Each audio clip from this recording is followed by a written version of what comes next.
All right, today we're going to take a look at section 4.3, and the title of this section is Riemann sums and definite integrals. We're going to continue this discussion into 4.4. So first we need to define what a Riemann sum is. Okay, so if you haven't printed out notes and you're taking notes on your own, you're not going to be able to write them all down today because there's a whole page of notes. Do you see this? This is massive. So if that's you, feel free to take a picture of my screen or write it all down and leave yourself space to fill in later or something like that, because this is one of those lessons where there's a ton of it, okay? I've got faces going on. Are we okay? Are we good? Okay. So to start with, Riemann sums. So we're going to let f be defined on a closed interval AB and let delta be a partition. We talked about that last time. Okay, so we drew the little picture. We created these little spaces that were equal deltas. You know, this delta x's is what we called them. And so this is a partition given by A is x0, and it goes all the way over with x1, x2, all the way to wherever we stop with our rectangles. And that last piece is B, the end of the interval, where delta x sub I is the width of the ith subinterval. Then this sum from I equal 1 to n of f of c sub I delta x sub I. We saw this last time too. We wrote this down for 2 for the left-hand endpoint rectangles and the right-hand endpoint rectangles. Remember, f of c sub I is just the height of our rectangle. And then the delta x sub I, which we had as being constant every time, is the width of the rectangle. We multiply length and width, we get area. Okay? And then we're adding up a bunch of areas. So that's all this is saying. So if it goes from xi minus 1 is less than or equal c sub I is less than or equal x sub I, is called the Riemann sum of f for the partition delta. And then what I've said is actually said in parentheses here. The sums in sections 4.2 are examples of Riemann sums. But there are more general ones. We specifically let our delta x's be a consistent, right? They were constantly exactly the same across. You don't actually have to do it that way. It's super convenient that they're all the same. But they don't have to be for it to be actually called a Riemann sum. They could all vary in their widths and it would be okay. Okay, so that's called a Riemann sum. So what we were looking at in section 4.1 that your gateway is about is something called general antiderivatives, correct?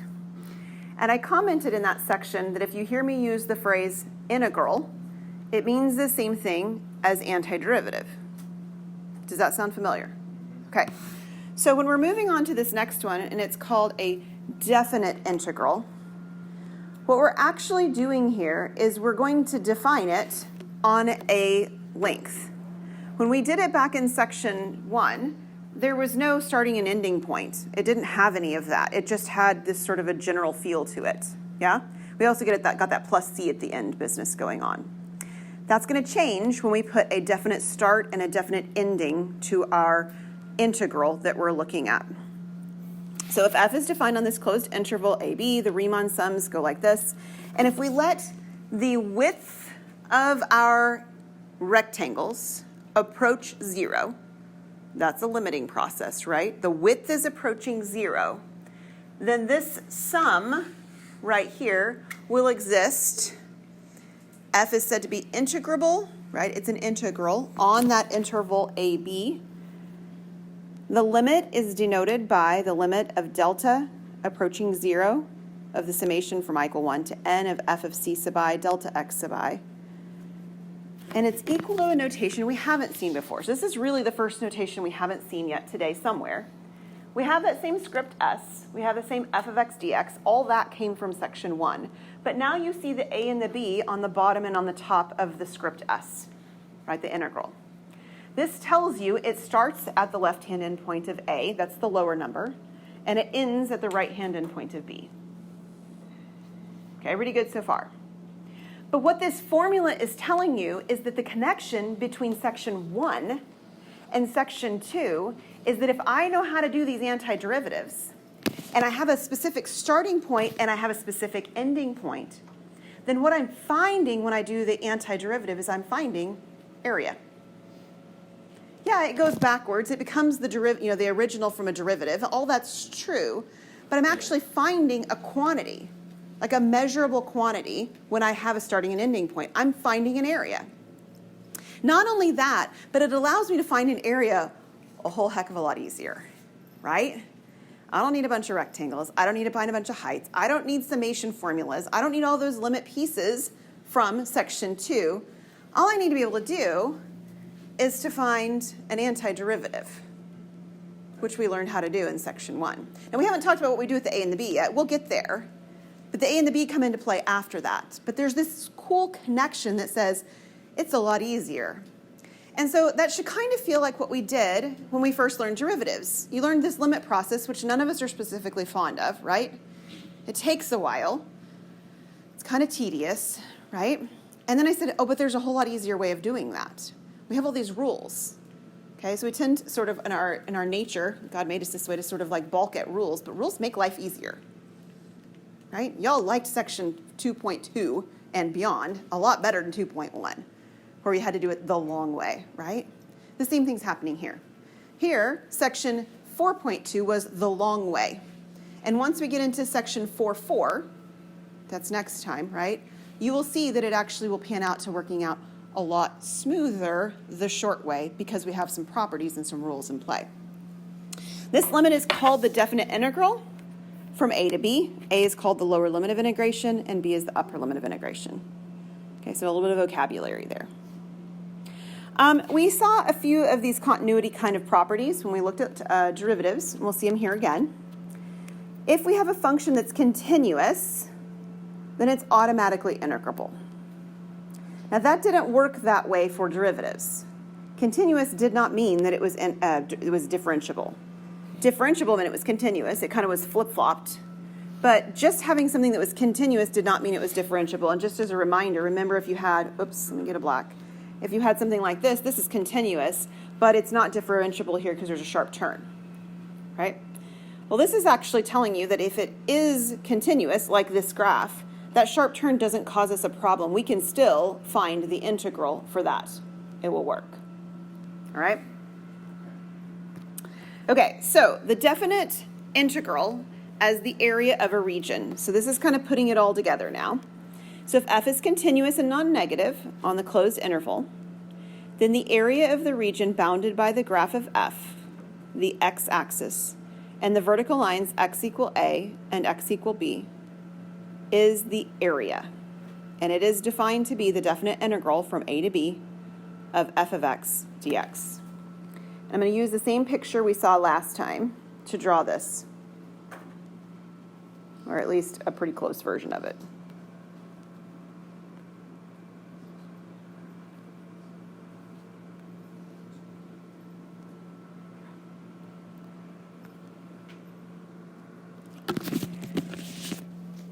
Before I had to draw rectangles, and now I don't. Using this process, I will actually be able to find this exact area. That's a calculus concept. We did it pre-calc methods last time, right? This goes all the way back to section 1.1. There's things we can do with pre-calculus, and there's things that calculus makes it a lot easier to do. This is one of those things. I can take an arbitrary shape. This equation, I didn't even give you an equation for it, right? This graph represents an equation that's very arbitrary. It's not, it's not rigid. Pre-calculus allows us to do things with rigid objects. This is not rigid. It's very smooth and flowing, and it has these different forms, and we can use lots of things with it, and we can find the area when it has this smooth form with calculus, and we can't do that with pre-calculus. So we're going to do this in a couple of different ways in this section, and then we're going to actually make it work better when we get to section 4.4. Y'all with me? So if you have had calculus before, do not jump the gun on me and move into section 4.4. All right? If you're looking at me and you're like, I don't know what she's talking about, that's good. Be in that place right now, okay? Don't jump the gun. We're going to take a look at some different ways of doing this. So this problem, it's on page 277 in your book, number 16. And I'm going to draw the picture for what's there. I need to edit these slides and actually put the pictures in since I have the capability to do that now. But the picture actually looks like this. The equation is one you're very familiar with. It's f of x equals x squared. And it says set up a definite integral that yields the area. So you're going to be given an equation like that. Sometimes maybe it's going to be generic even, and you're going to be given a graph. And so the graph actually looks like, actually, I don't think you're given a graph. I think you're just given the equation. No, there's got to be a graph. Otherwise, I wouldn't have put in the problem number like this. So it looks like this, right? This is your graph. Yeah, and it shows this image drawn in like this. So it's an image much like our previous screen where it's shaded like this.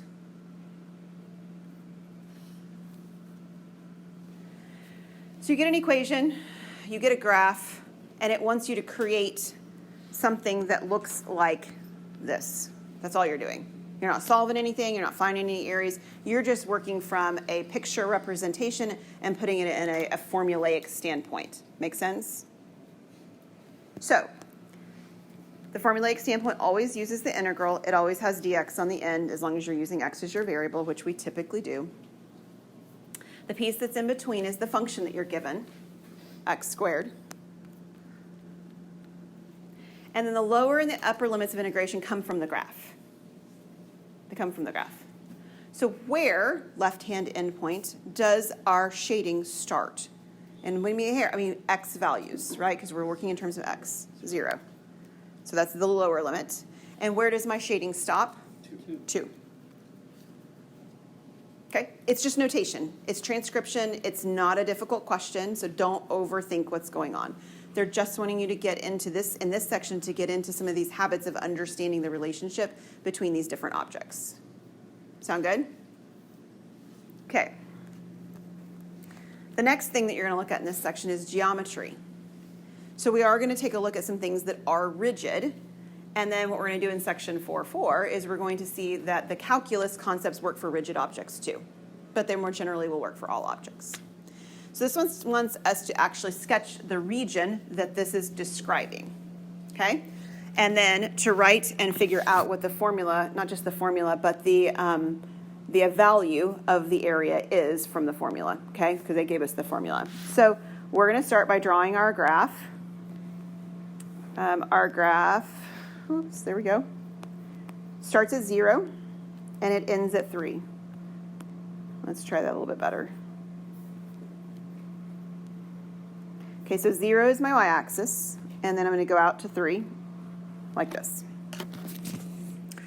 This equation right here hardly looks like an equation. It's just a number, right? But it's an equation, much like you had over here. F of x equals x squared is going inside of here as x squared. This piece right here is the f of x, or y. What does the equation of y equals 4 look like? It's a line, specifically, what, Braden? Horizontal line, right? It's specifically a horizontal line. Now, we can do this for slanted lines too, right? You know, just a diagonal line is not a problem. But this one specifically is a horizontal line. So we're going to draw this horizontal line in. It's at a height of 4. So the graph looks something like this. It goes in both directions and everything and so forth. But we only want to drop this graph down to the x-axis between 0 and 3. So here's my ending point at 3. Here's my ending point at 0. And I want to shade the object that's happening in between. You know what that object is. This is not a very complicated object. What is it? It's a rectangle. This is a rectangle. We're going to do some other ones that have different shapes on, but a rectangle is pretty straightforward, so we're starting there. How do you find the area of a rectangle? Base times height or length times width, right? So what's the base length? It's 3. And what's the height? 4? 3 times 4 is 12. So the area of this object from geometry, right, is 12. Okay, so we're going to do a little bit more complicated of an object next. Not super complicated, but just a little bit better. You ready? Okay. So I want to introduce you, what I want you to do first, since I just did the last one for you, is I want you to draw and shade in the shape that this is representing. After you do that, I want you to turn to somebody nearby you and make sure your pictures match.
Find somebody nearby. Make sure your pictures are looking the same. Just the picture part. That's all I really want you to do right now. Just draw the picture.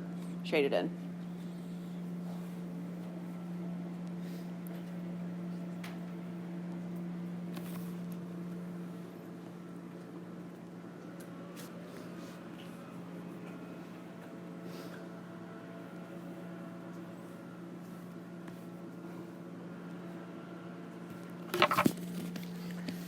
Okay, somebody describe to me the image of the equation you've drawn. Not the shape shaded in, just the image of the equation. What is it? Line. It's a line, but it's not a horizontal line, right, Levi? No, not this time. What does this line look like? Somebody describe something about this line for me. It's a very steep line. It's a steep line. Okay, something else. It's increasing. From left to right, it goes uphill. What else? It's a y-intercept of 4. That's something I need because that's going to help me to draw it, right? I need it's a y-intercept of 4.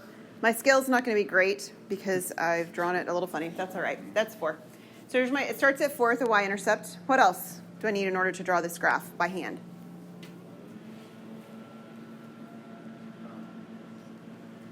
The slope's 3. There you go. The slope's 3. So if I were drawing this by hand, the next point over would be at a height of what? Yeah, at 7. And then the next one after that would be at a height of 10. So whether it's by hand that you're drawing or whether you're doing it with your calculator, it doesn't really matter to me. But those points that are plotted, especially that last point, is important because we're going to need it in our calculation. So this is the image I have, more or less. And if we shade down from here, what image do we get? Okay, so Adrian sees a rectangle and a triangle, which is correct. There's another image you might see, trapezoid. Okay, does everybody see those images? Okay, there's two ways, both valid ways to do the problem, and they're exactly those two ways. You can think about it as a rectangle and a triangle, find those two separate areas, not a problem. Or you can think about it as a trapezoid and find the area that way. So I'm going to show you both ways to do it, and you can pick which one you want because they work equally well. So since Adrian mentioned the rectangle and triangle first, I'm going to do that one first. So if I split this into two objects like this, I have my rectangle and my triangle. Everybody see it? Okay, so we're going to find each of those areas independently. Let's do the rectangle first. So base times height, we did this in the last problem. What is my base? 2. What is my height? Fantastic, this is 8. How about my triangle? What's its base? It's 2. What's its height? 6. What else do I need since it's a triangle? I need a 1/2. So 1/2 base times height, which this will give me a 6. And these two added together, right? 14, give me the total area. Everybody see that okay? All right, so I kind of like that approach just because it uses formulas that are really familiar to us, triangles and rectangles. But the trapezoid approach is a little quicker. You just have to know of a formula that we don't use quite as frequently. So does anybody remember the area of a trapezoid formula? There's a 1/2 in it.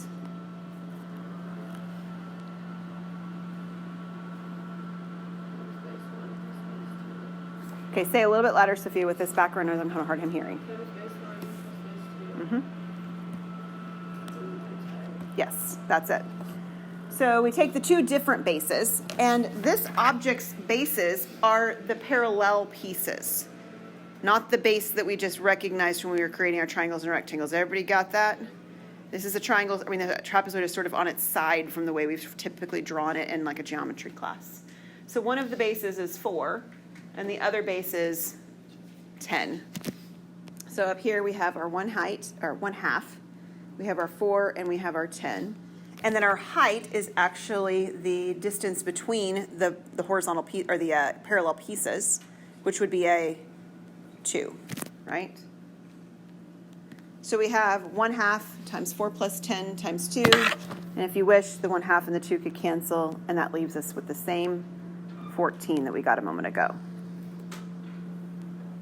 Cool? Okay, your pick. I don't care which one you do, but both of those will work. Okay, there are some properties of these integrals that will play out for us all the way along. And for those of you who are moving into Calc 2, you'll see them kind of come up again in different ways that are more useful there than here. So right now it just feels like, okay, that's kind of cool. We can switch a few things around and it works. But they become more useful later. So the two properties, or the definition of two special definite integrals, talk about what happens when we have a lower limit and upper limit the same. Let's think about why that would make sense. If we took the definite integral from a to a of f of x dx, why should it equal 0?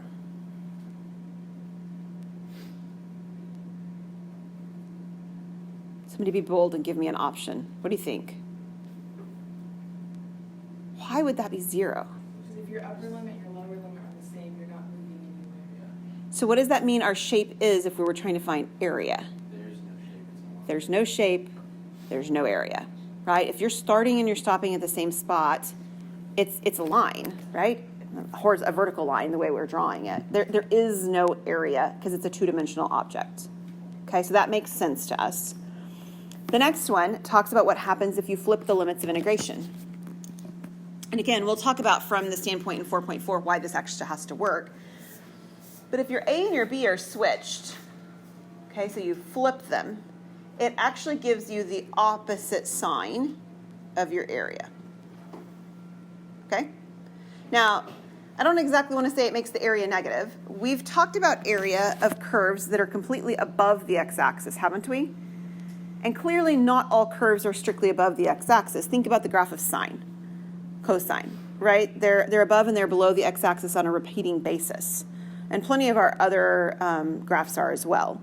So this idea of area needs to be modified a little bit as we continue to move on. It's a good place for us to start, but just recognize that sometimes this negative out in front actually ends up making something that was negative positive.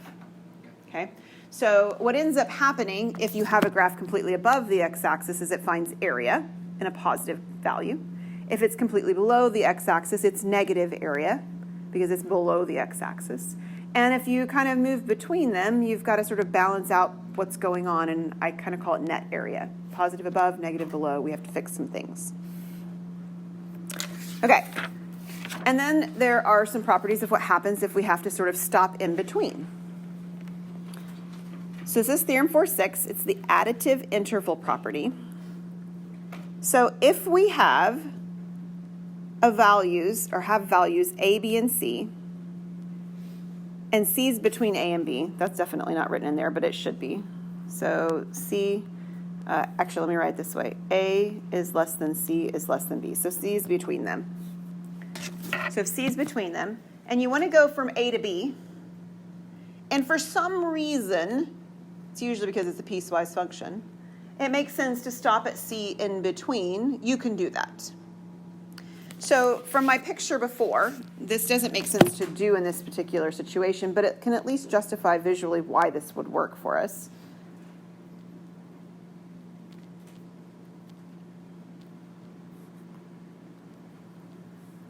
So if A is over here and B is over here and C is somewhere in between, it should be reasonable to us that I have the ability, instead of going all the way from A to B, I can go from A to C, that's not drawn very well, and then I can go from C to B. So if I find the first little piece of area and then add it to the second little piece of area, it's the same as the area over the whole interval. Does that make sense? Yeah. And in fact, that's kind of, not exactly from the same perspective, that's kind of how we broke this apart, right? We broke it apart into two pieces. We broke it apart vertically instead of horizontally, right? But we can break the area apart and it would still add up to the total area. That's the additive integral property. And then we have a couple of properties that feel like, duh. Number one, we saw these happen back in section 4.1 with indefinite integrals or antiderivatives, right? When they didn't have the a and the b on them. So it seems reasonable that if I just start and stop somewhere, they wouldn't change. But secondly, it happened with limits back in chapter 1. It happened with derivatives in chapter 2. It feels like it's sort of obvious that this would work. And it does. It holds to everything that we believe to be reasonable. So when I multiply k by a function inside, and k is just a constant, I could multiply by k after I find the area. Right, so imagine your rectangle picture that we had, right? 4. Well, if I multiplied 4 by 3, it's just going to triple my area, right? I could find the area, and then I could multiply by 3 afterwards. Okay, something like that. And then the one at the bottom says what happens when we add and subtract functions together too. Well, I could just do them independently. Right? I can find this piece if it's easier to do so for some reason, and then I can find this second piece and do it that way. Again, these are properties that existed already without the a and the b notation, and now we see that they work with the a and the b notation as well.